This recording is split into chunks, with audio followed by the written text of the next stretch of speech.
Hey, welcome to the Tolleson-Mack podcast. To my right is a man that needs no introduction, Ryan Motes. 5 times to the finals. How are you, sir? I'm doing good. Good, good. Man, I'm happy to hear that this is not your first podcast. No. Sometimes it's like you get somebody on here and it's their first podcast and they're just all, I don't know, like you ask them a question and they just say yes. Just yes, And kind then of. it's just kind of like Don't know what to do with Yeah, it's like an awkward silence. You don't know what to do with your hands. Well, what we do is this podcast is brought to you by Flint Farms. He was just at the truck show. I don't know if you guys seen him over there. Did you see that? I think he won some stuff at the truck show, but ships a lot of hay to Texas. A lot of hay going to your part of the country. So now that we've gave Flint Farms all his to do. Real quick, he saw your dad was there. Oh yeah. He had a Flint Farm shirt on. He's like, "Hey, your Flint Farm sponsors my son's podcast." And then I was like, "Huh?" And he was talking to him. Yeah. That's cool. Shout That's out cool. to Larry. Mm-hmm. That's cool. Papa Larry. Yeah. So why don't we just kind of start breaking into it? Where you live at? I live in Weatherford, Texas. Do some training over there? Yeah, we train. Grew up kind of. I've been down there quite a while. So I was born in California, but I've lived there since I was probably 8 years old. Where in California were you born at? Right by Clovis, Fresno. All right. Cool. I was reading a little bit before you got here, and your dad's made it to the finals a couple times. Yeah, he's been there plenty.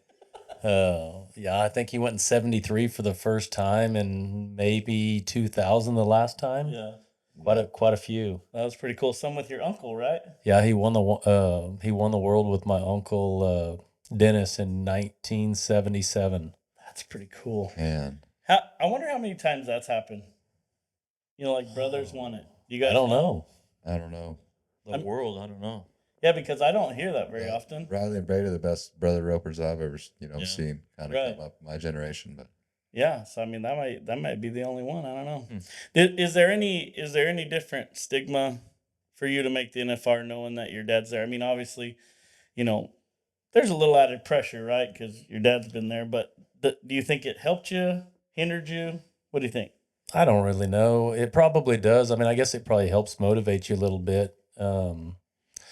I think as a kid growing up and kind of roping in the roping business, I think if your dad's done it, they expect you to do it too, and you see so many people. I mean, we expect Caesar so good, I mean, he's got kids, Camilo and Gio, they're kind of a roping age now. You expect it, you see it with Clay Tryon's kid, Right. Tyler. I mean, look at Tyler right now. Nicky Northcott. Yeah, Nikki, you just expect, some of those kids, and there's kids that, parents never rope, that all of a sudden become great, make the NFR and stuff. And, but I do think it probably comes with a little more expectation that that's what you're going to do, I guess, if you kind of grow up in that business. I think they expect you to. Did your dad kind of push you into that a little bit, or did you want to rope? I wanted to rope. My dad lived in California. I moved to Texas when I was younger. I really didn't rope much till kind of high school. Caesar knows him, but my best friend, Garrett Wright, Yep. he moved down there when I was 15. He was 14, and he roped good. He grew up out there with Twisselman. And anyhow, when he moved down there, kind of sparked me up. I wanted to rope a little bit again. So I think my junior year, maybe my sophomore year, was like a high school rodeo a little bit, and kind of got to roping through then and headed all through high school and college. And I don't know, just kind of my rookie year, what's Tyler, 19 probably? Yeah. And he's already won the rookie of the year. I was 21 my rookie year, and I really wasn't very good. It took me a long time to get good. Speaking on that, like, how long do you kind of think it did? Like it would, and not to get good maybe in your roping, but to be able to do all the traveling and then be able to rope that good. It's one thing to rope around the house where you're comfortable, but then when you go to all these other places around and different kinds of pressure. I think, Caesar knows for sure. The thing about it is everybody's comfortable. There's a ton of guys down where we're from, the South Texas guys. There's, amateur guys everywhere, and that go to all the amateur rodeos. They're comfortable. They've got their job. It's kind of their side gig. But when you load up and leave, and that's your income for your family, it's a whole different beast. Yeah, that's the kind of pressure I'm talking about. Like that's got to weigh on you every second. Yeah, it's different. It's dang sure different. When you go to, we stayed home. That's what I said. My rookie year I was 21. I rodeoed for a couple of years, came close a couple of times to making the finals. And when I stayed home and amateur rodeoed in 2004, I guess. I kind of learned how to win whenever I went back down there, and that's the one thing I think I was missing before is I never really learned how to win or how to dominate or how to expect to do good every time. How Full long- contact team roping is what I call it in South Texas or Texas period. The amateur rodeos. You learn to go fast over there. It was real fast. It used to be, and a lot of them are go once now, but when they were go twice, it was nothing nice. And there's a ton of guys, and they'll just beat you down. Crossfires leagues. Yeah, Some and of them places. you'll get beat up down there by somebody, and never even seen them again. And it's like, holy cow, why is that? But it's a different thing when you can ease over there, go run a steer or two, even for the headers, especially and you see it with a lot of the young headers that come out to be able to keep your horse working. When you don't get to go practice, used to you go to the amateurs and you cruise off down there, you go run 2 or 3 steers at the rodeos, and you go back to the house and you get to rope again. You get to kind of build confidence. You almost forget about last week. But when you hop in the truck and drive 20 hours to the next one, and you have to convince yourself between point A and B that you're going to catch the next one, like I said, that's a whole different beast. And it's, it's what makes these guys so tough. I mean, you see it with football, you see it with baseball. There's the guys that get in the slumps and they're so convinced that they're going to come out on top on the other side. And those are the guys you can't beat them. It's a mental toughness that separates them. How long do you say you started out heading? I headed kind of through, I hadn't healed very long before my rookie year. I'd healed a little bit at the house.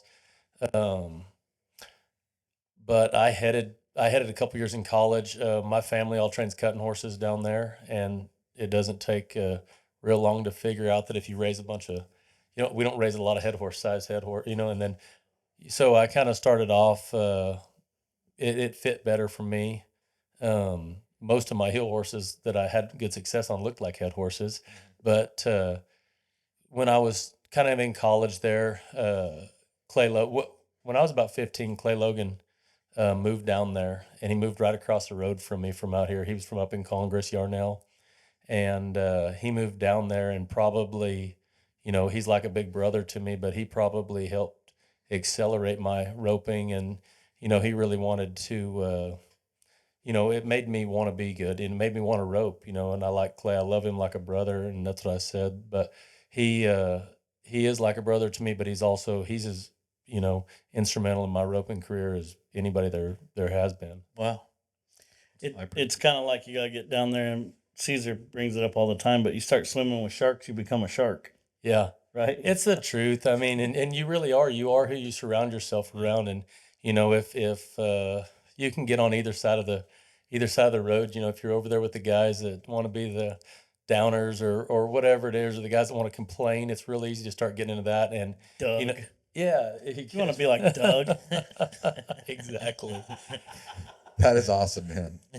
How did you take that as a healer? Ryan, you put on roping schools as well. Like Yeah. I send everybody I can to Ryan. He's a really good instructor, real patient with people. So we can get into that. What's his last name? Doug Our new. But I have to say this in Doug's defense. I've roped at some of those low number ropings, and it is enough to drive. But listen, crazy. 24 out of 25 steers turned. We need to have that guy head for us at the rodeos. Dude. Yeah. I'm telling you, that guy's pretty sharp. Yeah. And I was telling somebody, Doug and maybe a lot of the PRC headers are looking for the same thing out there. Yeah. So that's just to stay after Doug. You're gonna never miss the haze, sometimes never over haze, and catch 2 feet every time. Right? You're looking for a Wesley Thorpe in a number 3 level, number 4 level, man. Listen, like that Wesley Thorpe, I've seen it for a long time. That guy's really sharp. Yeah. Practices hard, man. Good luck finding number 4 that'll do that. T. Wade was like the first one to comment. Yeah, on this T. thing. Wade's funny. Yeah, he's quick, huh? With Wesley Thorpe about Yeah. that. He said, But I'll tell you, on a Sunday when there ain't nothing else going on, for that guy to put that on social media and for it to blow up the way it was, the most entertaining team roping Sunday I've had in a long time. I mean, because there wasn't one guy not weighing in on it. And then they all went to hating on Doug. Then they were sticking up for Doug. And then maybe they kind of felt the same way as Doug. And it went on and on and on and around. Yeah, he got some PR real quick. yeah, Oh, and yeah. I do a lot of clinics and stuff, and I help the headers out too. they're frustrated with their healers sometimes too. Yeah. So I tell them, you got to be patient with these healers, man. You got to help them out as much as you can. We're frustrated with them too. Trying to help. I bet you. If you want your healer to catch, you better handle him sweet, dude. I mean, you better put just like a Heal-O-Matic, man. I can tell you the other day driving home from a certain rope, and I might be wearing the jacket from. This guy didn't even talk. I couldn't even get him to talk till we got back to Levine. I'm telling you, So mad. breaks the guy's heart. And then I just had to keep rubbing it in that my header turned all of them. I don't know what happened. That's the loyalty I have, huh? I'm Yeah. telling you, dude. It's just what Luck, it is. luck of the draw. You're just gonna have that some days in the roping. Oh yeah. It's one of them deals. Hey, when you guys, I mean, either one of you guys, when you're putting on your clinics, right? Like you guys are known as healers, right? 9 times, 5 times, is it hard to kind of go to the other side and not want to, like, I don't know, kind of tell those guys exactly what you want as a healer, or you know what the question? Well, I mean, I think that's probably what we do. And it's the same. I mean, if it doesn't matter what header's given the clinic, we're still on T-Wade. If T-Wade's given the clinic, he's gonna, help, whether he's talking about hazing or a guy helping or whatever, the same thing. But Caesar would have to agree. But the biggest thing is, I don't care if you're a number 3 healer or a number 10 healer. Everybody, they're like, oh, I got Caesar back there. I'm going to go a little faster. And it's like, he wants the same handle that you should be giving the number 3 because I want to look good, and I don't want anything that much different. That doesn't mean that if you jerk him from here to the other side of the room, he's probably going to catch him. Yeah. So is Thorpe, but he's going to catch a lot more of them if they handle good. He's gonna throw faster if you give him a sweet handle. Yeah. I tell these guys, they're able to get in position, throw a lot faster if you give them a sweet handle. Yeah, I just would think if you go to a clinic taught by a healer, but you go there as a header, you may get more out of that. Does that make sense? You might get more out of that because that guy is going to tell you exactly what he wants. Yeah, I think so. But I think also, I mean, it just depends. You might get less from Caesar about, if you're a number 7 header, you're going to get more out of the T-Wade or a Dustin or Charlie Clay Crawford's one of my Smith. favorite. One of those guys, you're going to get more out of those if you're wanting the finer tunings of it. But Caesar head's good, and so, I mean, the finer points of heading, I think you can get those. A lot of the work with the handles, and for mine, it's a lot. My healing's better based on my horsemanship. So a lot of it's based, like a lot of the heading is a lot of help with horsemanship and handling and how to get how to get to the handle we're talking about, but also how to get control of your horse, not just to the steer, but once you dally and once you start to pick up the steer. And a lot of times everybody's so worried about the first, kind of picking their head up and stuff. And it's like, if that's good, but if you lose that by the second jump, it's no good. So keeping your horse framed up and squared up and in your hand where you don't just set, wait, and then just jerk the heck out of them. Yeah. And it's the same. That's why I said there's a reason guys win. The guys that head at the top level win good. And there's a number 4 that's 70 years old that's kicked everybody's butt for however long in every little roping circle. And they're like, oh, he never, it's the guy. It's not flashy, but everybody catches 2 feet behind him. Yeah. And that's the winner. It's we've seen it, like I said, with Driggers, Clay Smith. Clay Triton's done it forever. Yep. He's the best pro-am header there is too. Yeah. He just heads them and people, but he makes it easy to follow and easy to read. And if you're a number 3 header and you can head them and it's easy for your partner to follow, they're going to catch more. They don't panic, and that's the key. It's if you're heading and you're running down the ring and the steer's ducking and diving and hard to read as a header, versus one that's just dead straight down the middle. Yeah. It's easy to your catching percentage goes up a ton. So it's the same thing when you're healing. If the steer switches and is hard to read or slows down and then jumps, but if they're just are going nice and easy and then just a guy just runs in there, picks them up and handles them off smooth, then you never panic. That's the reason it's easier, because you never panic when the cow's ducking and diving. I don't care how good you head. There's a handful of guys that don't panic. Like I'll rope behind Caesar and these guys and like we'll practice and.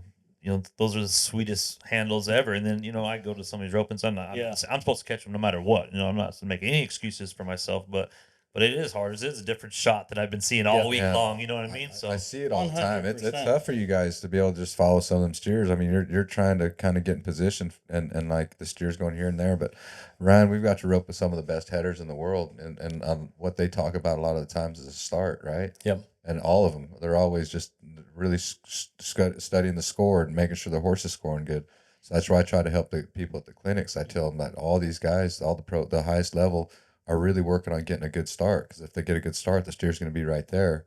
That way it gives you time to handle the steer and stuff. When you miss the start and the steer's way down the 3/4 mark, down at the back end, it's hard to handle them. It's just hard for the healer to catch. And I try to emphasize that the start's where it's at. Yeah, start makes everything. You know, especially when you're rodeoing. I mean, you see all levels, but especially the NFR, you probably hit it on it more at the NFR. But jackpotting wise, the guys that score good, they get flat goes. Even at the World Series Open, Yeah. you know, if you're hanging on the bridle reins going across the mouth of the box at a 26-foot barrier, you're not catching up real quick. And all the controls in the middle of the arena, whether you're talking the middle half from the boxes to the strip and shoot, or the middle half from right fence to left fence. So if you can keep it in the middle, everybody's in control. When you start getting to the makes bumpers, Yep. man, stuff gets a little out of whack. When you start getting towards the back end too much, or you follow too far, or wherever it is, even the start, you know, we talk, like he hit on it with the lower numbered headers, and you talk a lot about rushing. But if you get a good start, you don't have to take that rushed throw. You know, when a guys all of a sudden think, oh, we got a leg on the first one, let's go try to be 6 flat or whatever it is. That's when they panic, you know. And it's healing the same thing. It stopped the clock. So you're taking yourself out of the roping by pressing too much and doing something that's out of your comfort zone, instead of just go be 6'5", 7 flat, 7'5", whatever it is again. You know, with the healers, we talk the same all the time, especially, you know, we clinic all the time. Be patient in the turn. Mm-hmm. Let the cow start to go. See the cow go, you know, see him catch him. Yeah. And like healers, they can't have any excuses, right? We got to catch, but dang sure helps out if we get some, you know, the header gets a good start, and really helps the healer out a little bit right there. You can plan on a lot of number fours getting them caught. I rope a lot of young number 4 healers, and man, these guys can catch them if you set them up sweet. But if you give them a tough shot, it's like, now you got to ride really hard. You got to ride with your left hand. You got to ride with your legs. You got to be an expert rider to be able to pull off a shot like that. You're asking a number 4 to be able to pull off a shot. Yeah. It's like, Well, you said ride with your left hand, but you know, they start thinking with their left hand and they forget to think about the right. Everybody does, you know. So you think ride, and it's like, crap, I'm supposed to catch him now, you know. But if it can flow, it stays way easier. And it's really bad if you have a dallying disorder like me. man, when Brandon can tie on, he's going to be one of the rankest farmers you ever seen in your life. Man, I'm telling you. I can attest. Don't act like we wouldn't be either. Yeah.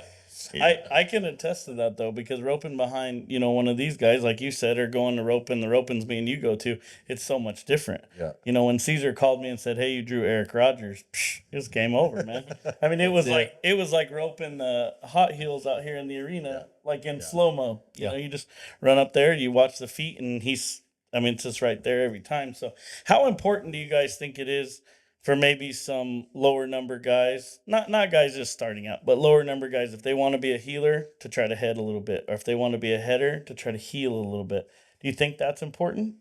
I think having an understanding of whatever you're wanting to do, you know, is important. Whether that's, you know, if you're talking a football player that, you know, that can play everywhere, you know, you see a lot of the wide receivers that used to play quarterback, you know, growing up, well, they understand everything about it. And so, yeah, I think for sure, you know, having an understanding of a little bit of both, because you do understand, if you're a healer and you used to head and the steers keep coming left, you understand how it's going to get your horse moving over and hanging, or vice versa. You understand if you're heading and you used to heel, you know, you understand, and if I take an extra swing and just hold him right here, he's going to be able to read the play and set it up. So I think it's important to know everything, but, you know, you don't have to, I guess, but if you're not going to, I think having your, you know, whoever you're entered with, there's a reason people have so much good success together. Obviously it's you and Eric, you know? Apparently. But We're ready to hit all the pro-ams.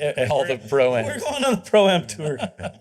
But you got confidence in him, and I mean that's the biggest thing to winning is I don't care if you're Well, winning. then when somebody like this guy calls you and goes, "Yeah, you got it, man. You got it. No problem." I'm sitting over there thinking, "Well, he's done. I just got to do my job." Yeah, but that's the truth. And when you get somebody that good, you expect it the same way.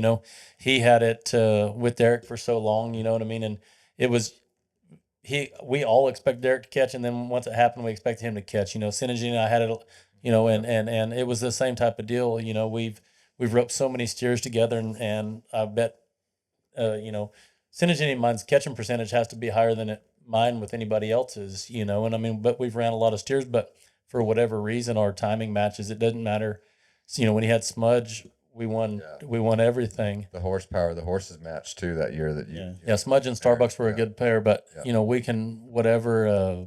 We won third the other day up there at the rope, and he was on the sorrel he's been riding lately, and I was on the first open roping on the Larone stud.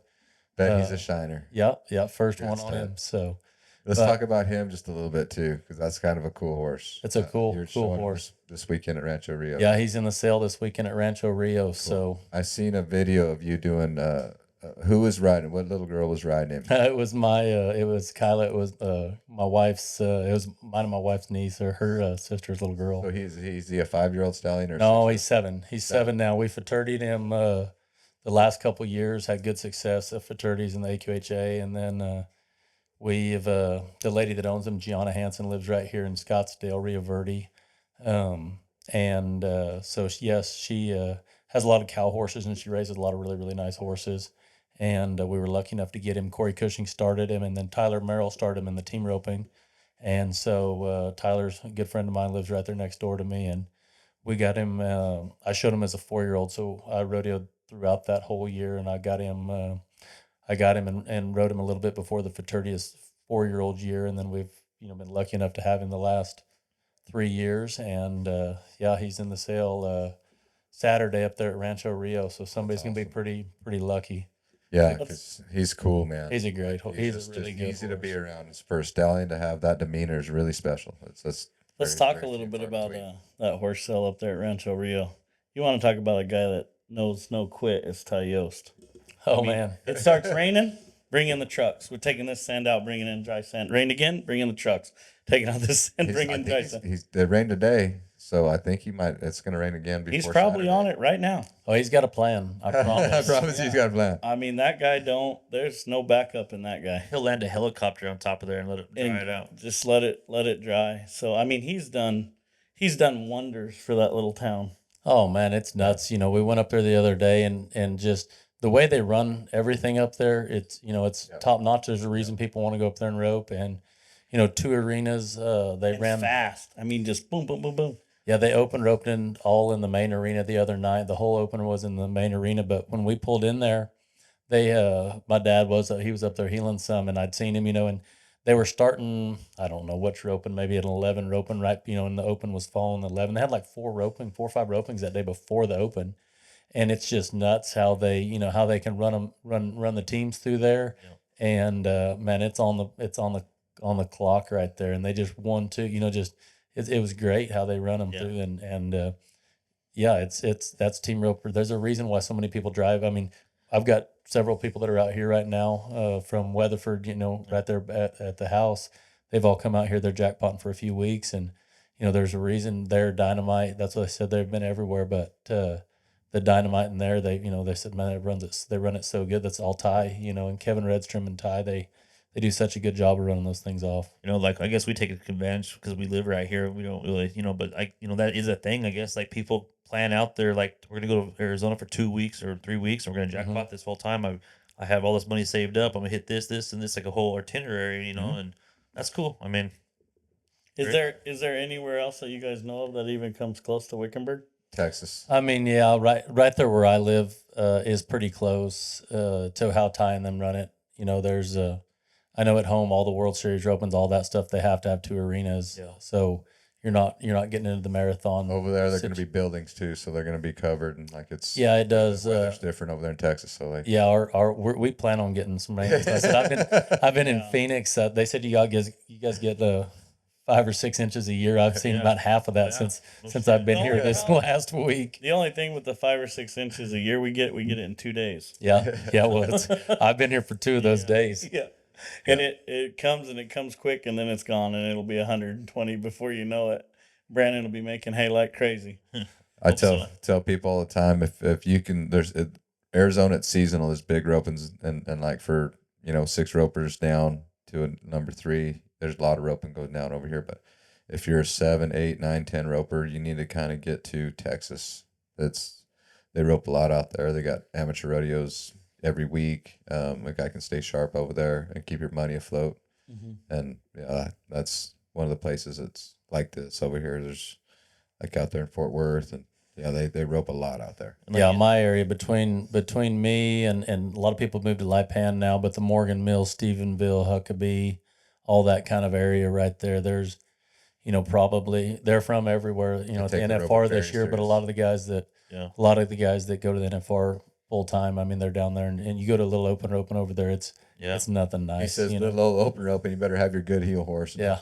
No colts nowadays. You can't take a young horse over there. You show up on a young horse, all you're going to do is lose and get cut. That's all you're going to do. Your horse is going to blow up. You're going to blow your horse up, lose, and then get cut on the way home. Like you said, Caesar, you said you can be tearing up around here, but until you get over there to Texas, it's a real measuring stick. Yeah. That's the same thing with the bull riders. Yeah, you can hang there. You can hang Arizona, Texas, anywhere kind of around here, and then you want to go rodeo, you have a chance. But if you get beat up in Arizona, you get beat up in Texas. Listen, man, pro rodeoing ain't for you. It's going to be hard. We need to learn how to win. And either one of these places, you can figure it out. But like it's tough.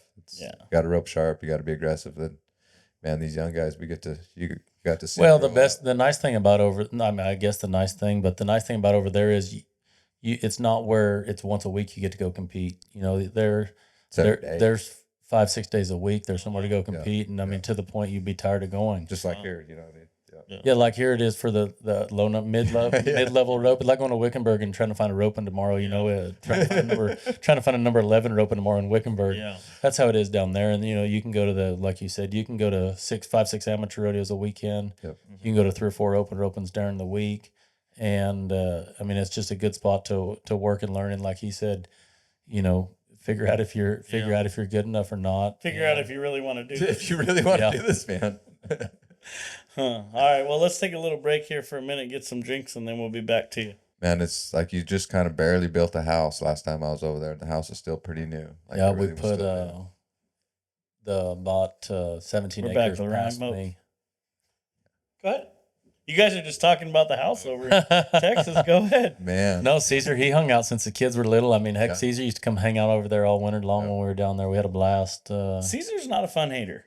Man, no, especially he's a this guy ropes every day. Man, he's got colts, and he's got his good horses, and man, right there wins his place. Right there, right next door. So there's always nice young horses to ride. Man, we have fun. We rope a lot. We rope all day. I'm not exactly sure what I'm talking about right here, but there's an arena that you have a lot of pictures in, and you do too, and it's like rock, and it has like a red. Is that your place? That's my place. Yeah. So like Ryan's house is kind of hid out. You right before you get into Weatherford, you exit off, and you go off into the hills a little bit.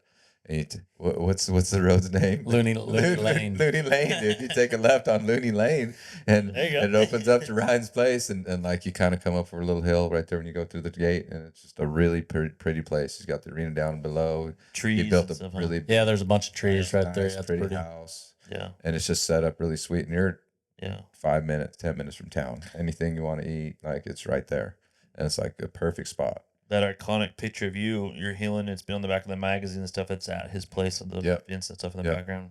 It's a lot of people roll through there. We get a lot of people through there. They did they used to do the Team Roping Journal, all their shoots right there at the house every year. So kind of in the spring, I guess, when everybody was down there, they'd set up over there, and we just wheel them through like a jackpot over there, and they kind of get everybody's pictures. But I'm sure they got more Caesar. He was always hanging out around there and stuff. So good times back in the day. But I was right there. Yeah, it was. But Ryan always had headers over there too. Come over. It wasn't like he would had some every now and again too. Get some head horses out. Yeah, we got good headers around there.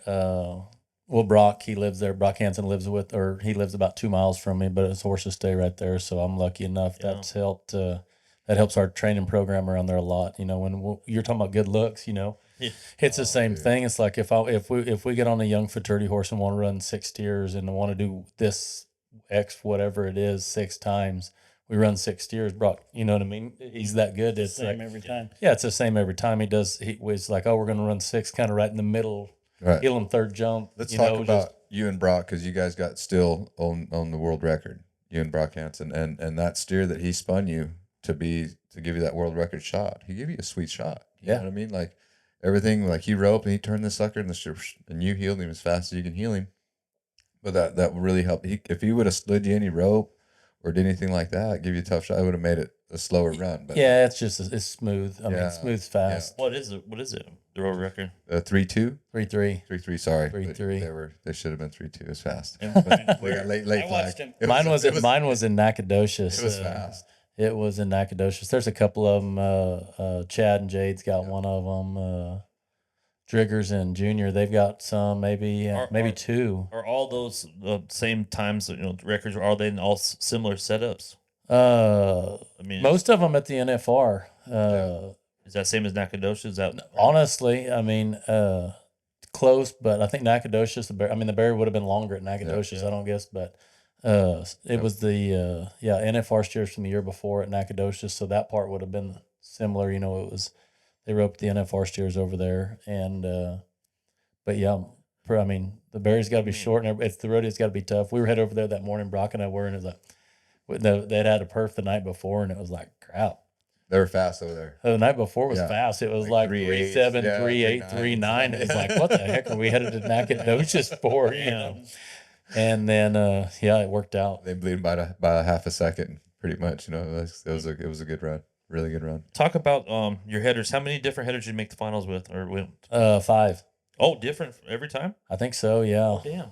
Yeah. I never Sinangini and I were close a couple times.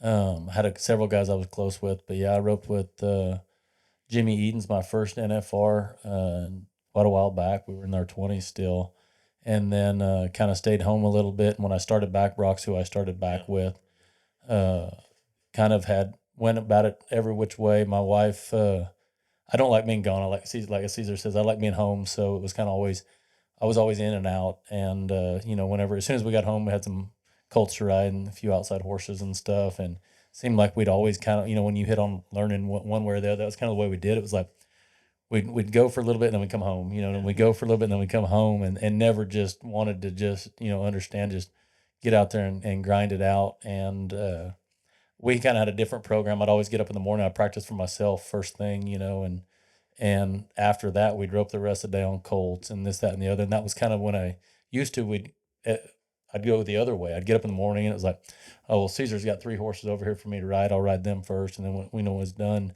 And by the time you get to the end of the day, your focus is gone. Yeah. And it's hard to practice for yourself. You get on your good horses because they are fun, but then you find yourself, it's like, oh, Starbucks will be fine till tomorrow. It is what it is.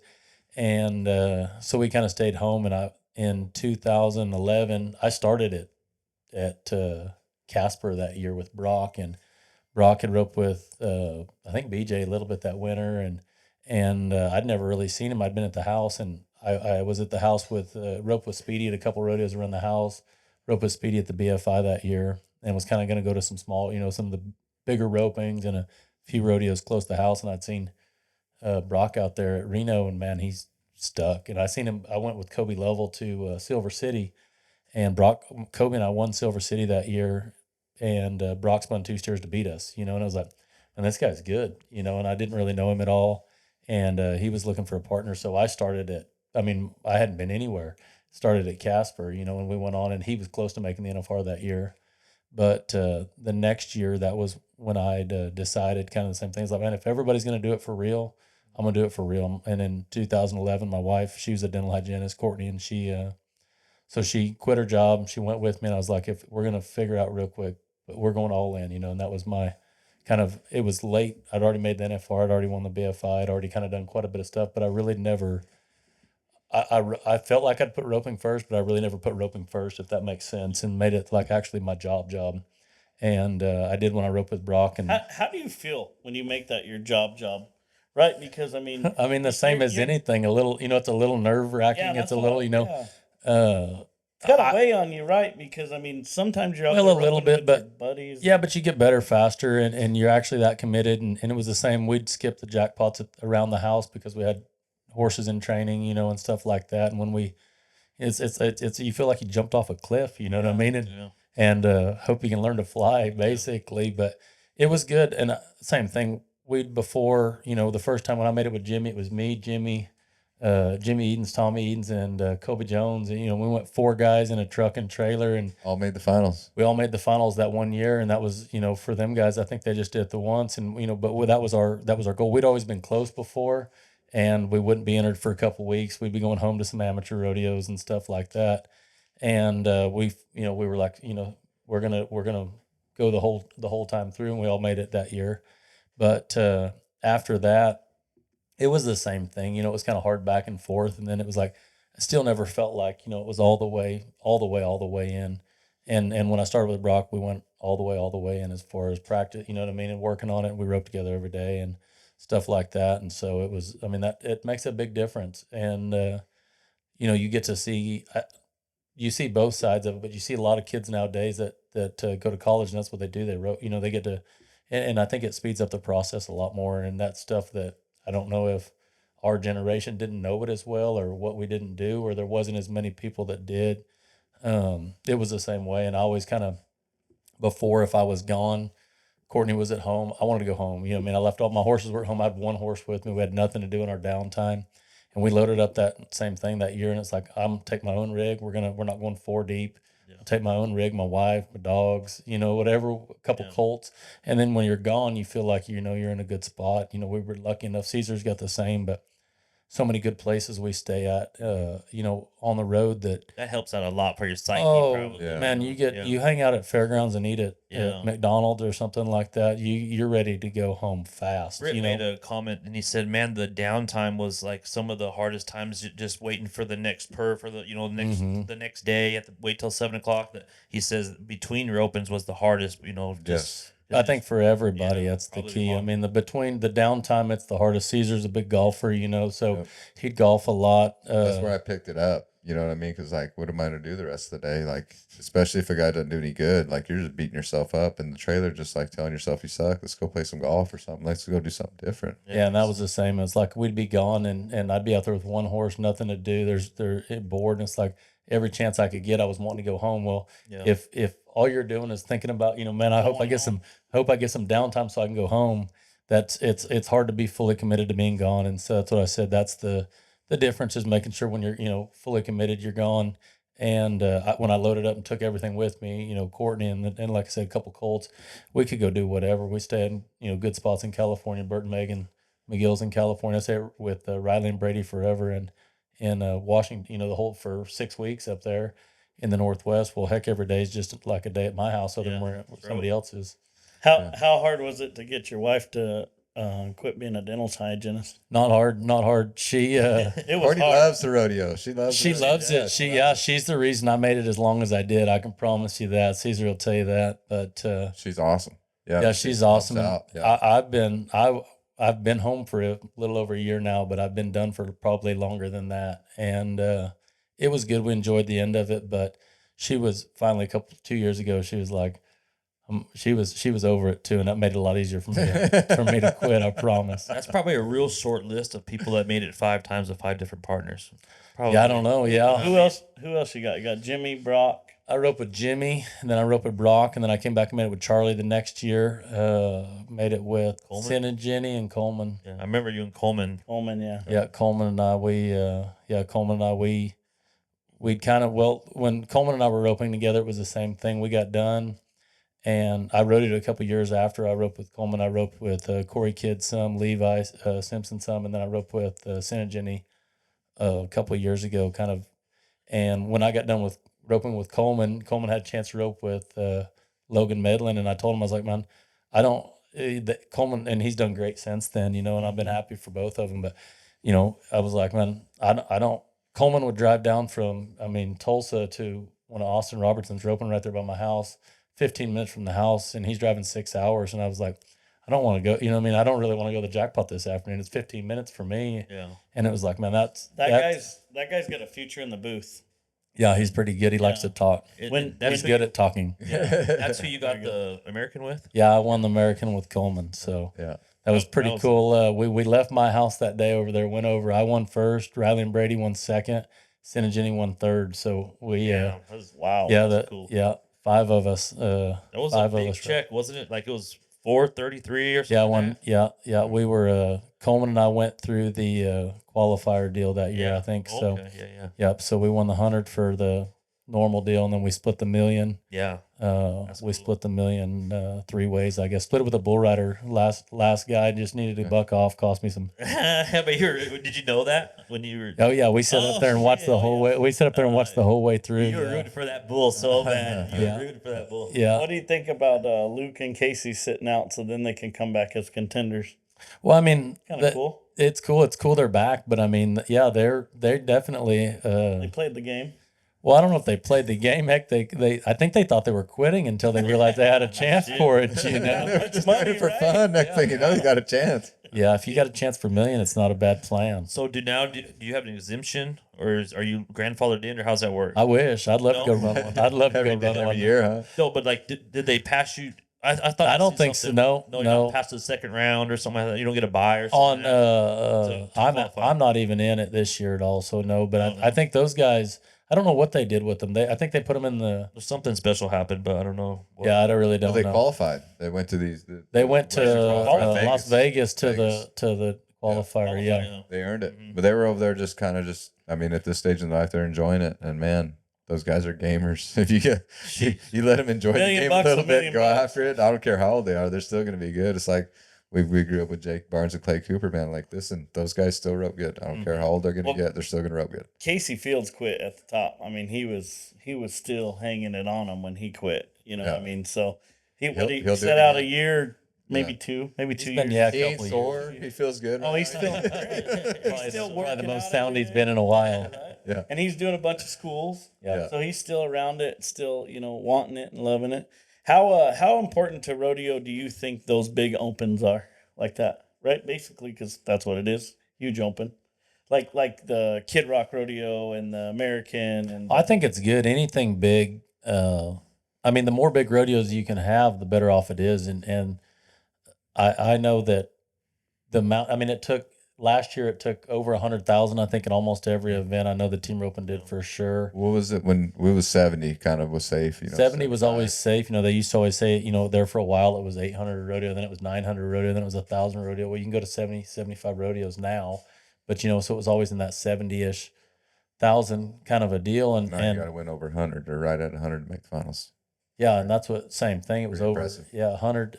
Brenton missed it the one with a little over 100, I think, and it was like, man, that's insane that guy can win that. But it's good. I wish it was more, for the guys in the future, because if you don't have to rely as much on the NFR, that's the one thing I know. I mean, everybody that used to rodeo knows. As a team roper, we're at least fortunate enough. We've got a bunch of the good open ropings and stuff. And I had years that I didn't make the NFR that I won more than an NFR's Yeah. worth. Well, that year you just won in the BFI. just in the opens. I Yeah. mean, that was damn near a whole season of PRCA winnings in Mhm. one day. So. Yeah, How right much there. money did you have when you were showing up at the NFR from your standings that you won that year? Did I bet you spent almost all of it. It If was not, all you know what I gone, you mean. know It what I was mean? basically kind of a whatever wash. you won at the NFR is what you won that year. It's kind of a tough way to make a living. But Yeah, it was kind of the same thing. And that's what it was always that way where if everybody had 200,000, 250,000 one going in the NFR, they'd at least be able to Yeah. support a decently good living, a little bit. And the guys that missed it, the guys that are 16th, those are the No. guys that get it the worst off because I've been 16th. I don't know what you probably never were. I've been right there, 16th, 17th, But- 18th. But when you get to the end, the 1 year Coleman and I we missed it the That's year after heartbreaking. or the year before. We missed it the year before the American, and it turned out to be a blessing, Yeah. But we won San Bernardino. We'd flown all over the place. We had done this, that, and the other, and then we get down to Stephenville, and we're going to be $7 short if we win Stephenville or something dumb, And it's like, but we flown. We'd done all kinds of stuff. We'd sent rigs everywhere. Well, it's just, when it ends, it's hard. At least if we'd have got to 15th, we'd have recouped it all back. But when you don't, it makes it super hard. Little did we know it was a blessing, because if we'd have finished in the top, then it was the top 10 got in. So we'd have made the NFR and got in the top 10. We wouldn't have had a chance for the. I guess the only silver lining, like you come in 16th, that you were able to go to the World Series and run at that money during, NFR. That's the only kind of silver lining, Yeah. So at least you have that, to try. So I'd like to talk before we end the podcast for sure, but let's talk about Starbucks a little bit. Did you raise him? He was just a little bitty guy when you had him, right? Yeah, he was out of a mare of my mom's called Carry Me Starlight, and he was a CD Olena, which is a horse that Winston, my stepdad, Winston Hansma, won he was the horse of the year in 1994. He won the cutting fraternity on him. He won the everything right there for a little bit, and he was one that was probably one of the most prominent cutting horse sires there was. So it was kind of a sentimental deal right there, but it was out of a mare that my mom had. So Winston had started him, and he was good, and he would have been good in it. He would have been a good cutting horse. He would have been a great cow horse. He would have been great at whatever, he was a good horse. And Winston sent him to the house and let me start, when I started roping on him, he's like, man, he'll make a good cutting horse, but he's going to make a really, really good, really, really good heel horse for Ryan. So pretty much your career, or how did it work? I rode him most of it. Yeah, I rode him most of it. Caesar hit on it earlier at Tucson a long time ago. I had a gray horse that was really, really good, and a play gun horse. And I rode him right off the bat, kind of a little bit when I first started healing, and had another horse, a dual pep horse. Bull Duel was his name, and I'd rode both those two. And as we hit on like the whole thing, if I'd have had Starbucks probably my rookie year, my next couple of years, I think we'd have done a little bit. I'd have maybe had a chance sooner. I guess he was probably born. I guess he would have been 3 my rookie year. So obviously didn't ride him much then, but he was the one when I stayed home and started amateur rodeo and it clicked, and then he's what I made the NFR on the first time I won the BFI on him. Let's talk about that a little bit too. Like there probably couldn't. I won second that year. There probably could have been 2 more broke teams win first and second in the whole world right there. I was needing money bad, and I know you were needing it too. Yeah, it was definitely a good win. It was kind of, honestly, that was probably the spot. I'd already made the NFR. Didn't really know what I was doing. I made the NFR the year before in 2007, I guess. 2008. Roped with all kinds of different people and finished in the top 20, didn't make the finals. End of the year, I got Luke Brown, fixing to start roping with Luke Brown, and cut my thumb off. And so it's kind of back to that. And then I started the year with Luke and came right back. I won the match roping with Speedy at the what is now the World Series finals, I guess, but it was at the South Point out there. Luke and I did, and started, that was kind of my comeback, and I really thought I was doing good. And then I went through a couple different partners that year. Didn't know what I was going to do. Didn't know if I was going to go home. Had a really good horse. Had several good offers to if I wanted to sell them, I could have sold them and cashed back to Texas like we talk. Everybody does. And man, I won it with Caleb Mitchell, and it was definitely. I mean, it was 78,000 or something back then. And Caleb's truck broke down, I think, on the way over there, right? Yeah, he was definitely needing to win. He was broke. He was definitely needing to win. But yeah, we went out there, and it was definitely a great win. And it kind of, like I said, sparked it a little bit more. Like I said, we'd made the NFR, which is what we'd always wanted to do, but that kind of, that's the biggest, to me, it's the most prestigious roping. They paid 100 that year, right? I won 140. I thought it was 140. Well, I think we split 140 something. Yeah. It was like 78,000 a man. Bunch of bonuses that year, and we won 159. Yeah, right, for second. Like they broke it down really good, man. I was like, it was such a good. Punk, we're proud of you. That video. Yeah, such a good roping. But and you ride Starbucks right there. I rode Starbucks there. Yeah, I won the American on Starbucks. Or I won this American on Rocky, which is Starbucks' little brother, I guess. But I won first at the BFI on Starbucks. I won second at the BFI twice on Starbucks. He definitely is the one. And then CD Starbucks is his name. And then CD Rockstar is a little brother, but he's a little bit bigger. But he's a full brother to him, and that's the horse I won the American on. You were runner-up twice at the BFI? won second twice. Twice, and then won it. Yeah. Yeah, It's Ryan's been done really good. That's Like the coolest thing about Ryan, I think, is his ability to train a horse really well. Okay, because like he got Starbucks from just a little bitty guy, just start him, and then he got him to the highest level, which is the heel horse of the year. Wow. And that Yeah, right that there says is- a lot. Instead of getting one already started, That's to like a going gold and buckle then for a horse. You know what I mean? Right. That's really really cool. Yeah, that horse should have got a hard to gold get. buckle. Those are very hard to get. Those are Yeah, it nice. kind of goes back, but that's why I said my dad grew up in the team roping part of it. My stepdad Winston grew up in the horse training part of it. My mom, everything I've ever ridden anywhere, everything you've seen me ride somewhere is out of one of our mares. So it's something that we That's cool. It is. born and raised right there on the ranch. So Between your dad and your stepdad, I mean, you had a hell of a package right yeah, there. pretty That's a good. hell- yeah, pretty good people to learn from. Do So you have a cool story from Pard Motes, Dave Motes, from All when of you them are- first, all of the them are. rookie year? I mean, he's such a good time, man. He's just a happy guy. That's one of the things that I'd like to hang out with Dave. Say if I didn't do good at the rodeo, you go hang out with Dave a little bit. He's gonna make you be okay. Like you're all right, man. We got another rodeo tomorrow. And it's just kind of that one's over. Let's focus on one tomorrow. Kind of. well, he's been there, done it 20 times at the finals, type of deal. So I think he won the average 4 times. So it's just you got to, if you want to do it that long, you got to enjoy it. You got to stay in a good mood. If you're out wanting to, that's the hardest thing about being gone is like I said earlier, convincing yourself you're going to do good the next time, but also keeping yourself, you go hang out with somebody that's in a downer mood all the time. Yeah. Man, you want to go home so fast. You want to this. I've been guilty of it, man. It's hard out there. Like say you haven't caught anything all week, you're getting broke, man. Like it's not very fun to not do good out there. But yeah, having a That's good crew probably to just be as around. much a part of it as catching feet, right? Oh, there's a ton of people. You guys can catch feet with your eyes closed. Probably it's the mental. I thing. get mad sometimes and I'd miss and I wouldn't eat very very good. But you go over there to Ryan's camp. This guy's a very good cook. He's gonna have a steak or something on the grill. That's my favorite food right there, steak. You know what I mean? Yeah. Go ahead and get you some. All right, I'll go over there and you know what I mean. Next thing you know, you eat something. And kind of like I said, Ryan's a good guy to hang out with. He'll keep you positive, keep you happy all the time. Give us at least eat good. You know what I mean? That's got to be something for Gotta something. eat good. Gotta eat I good. like steak. give us real quick. Give us one of your favorite rodeos. One that other than NFR.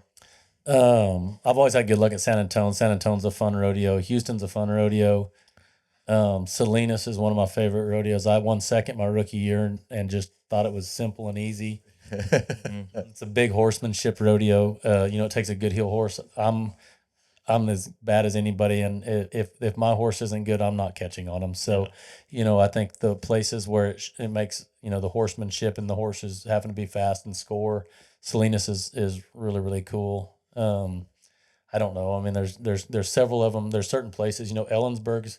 I've won Ellensburg. It's been a cool rodeo. I stay up there so much that town's kind of sentimental to all of us. I think, we kind of it's like our fall home. Yeah. And we all stay up there quite a bit, whether it's between Scott and Joe Rep or the miners up in that area right Big there. Jack Fisher. I like Jack Fisher's house. I Yeah. get to hang out there a little bit after the reps, but Jack's the same way as your place. We're open every day. We got to do some roping. Man, I like Ryan's been a good friend. I'm glad we had him on the podcast. I'm glad you made it from Rio Verde in the rain. Hey man, it's a long way from Rio Verde today. No, the traffic ain't no. And I have to go there in the morning. Go early. Yeah, I'm going to. It's ridiculous. It's just like going through Fort Worth, right? Just like heading to the stockyards over there. It's like, man, it says it's only going to take 45 minutes, but it's liable to take 2 hours. We don't know. We don't know. Yeah. Well, you too, coming from Casa Grande, man, that's brutal. When we went out there the other day and coming back, man, that's so much traffic. It's just like a parking lot. Like, this was the best idea we could come up with. You couldn't make this a little wider, some more lanes, maybe. I don't know. You would think, anyways. I was watching a video the other day, and I just want to say this real quick. You guys always talk about Big Dez from over there. I finally saw him. He's right there working the barriers. I finally saw him. Houston and San Antonio, you can see Big Dez. Oh, I meant to ask you this earlier, too. How is it roping with Colby Level? Level's good. That dude's like a wild cow catcher. He's been from down there. I've known Level for quite a while, but yeah, Level's cool. I roped with him off and on a little bit down there at the jackpots and stuff, but yeah, they say he catches wild cattle. And Level would fit in with this crew over here too. You know, like he's handy. Real cowboy, man. He's handy. He heads good. He heels really, really good. He's ropes calves good. Yeah, he does it all good. He's handy. Yeah. cool. Yeah. Well, All right, we man. appreciate you Well, coming we'll let on. you go. You got a long drive in the wet roads. I'm sure Arizona drivers are a little different than Texas drivers when it rains. We're gonna be watching it. Hope bet he's a shiner sells for $500,000. Oh, Just man. they're really neat. Really Yeah. neat. That'd be cool. Yeah. This Saturday, right? Saturday, yeah, Yep. 2 days from now. Preview's supposed to be tomorrow. I don't know what they're gonna do. It's kind of wet up there, so You know, I bet Maybe. you, like you said, probably Saturday. might push the preview to Saturday. That's kind of the rumor. Somebody's been going back and forth, but like you said, Ty, he's liable to have it ready to roll tomorrow. So Who knows? no lie. He might Yeah. be out there at 5 o'clock in the morning with fresh sand. Who knows? I think if they'll let him, he'll cover that place here pretty soon. He's been getting. I think I figured- Rancho Rio's I pretty good think- little spot. I think it's got to be in floodplain. That's Yeah. got to be the only thing holding that up. Yeah. Because that whole deal is just built in the river bottom, and all that stuff there that he has now is for the most part portable. You know, Yeah, that's yeah. why it's all the containers and stuff. And I'd heard a couple times that the only thing that is bumping up against him is the floodplain thing, or he'd be Right. covering it. So. Yep. And I mean, they don't do nothing in the summer because we have some covered arenas out here. And Caesar talked to this. I mean, they're ovens in the summer. They're like the worst thing in the summer. You know what I mean? You'd rather be roping outside, but so Well, then over there, he's pulling out all the stops. So if you're gonna go watch, plan on. Oh, yeah. The parking lot's gonna be good too. Like Everything's good. everything's good over there. Trash cans and all. The horse trailers Shiny. go all the way dang near to the McDonald's over there, but then now over there during the sale, it'll be cars parked all the way Yeah. down to the McDonald's. Yeah. 10 people buying and 10,000 people there. And then a lot of people on the internet too. Yeah. A lot of internet buyers. Yeah. All right, man. We'll let you go. Yep. Thank you. appreciate it. Thank you, Ryan. Appreciate you. Thanks, sir. You bet.